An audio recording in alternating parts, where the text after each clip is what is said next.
ఎగతాళి చేస్తున్నారు, చేయని. నిందిస్తున్నారు, నిందించని.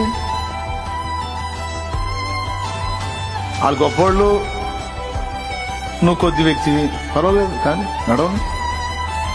కానీ ఉంచాల్సిన వాని యందు సమృద్ధి అయిన విశ్వాసం నువ్వు కలిగి ఉన్నావు. నీ ఆంతర్యాన్ని ఆయన చూశాడు. వారి ఎదుట ఆయన నీ తల ఎత్తువాడుగా ఉన్నాడు. ఆయన ఎగతాళి చేస్తున్నారు, చేయని. నిందిస్తున్నారు, నిందించని. వాళ్ళు గొప్పోళ్ళు, నువ్వు కొద్ది వ్యక్తివి, పర్వాలేదు కానీ నడవని. కానీ ఉంచాల్సిన వాని యందు సమృద్ధి అయిన విశ్వాసం నువ్వు కలిగి ఉన్నావు. నీ ఆంతర్యాన్ని ఆయన చూశాడు. వారి ఎదుట ఆయన నీ తల ఎత్తువాడుగా ఉన్నాడు. ఆయన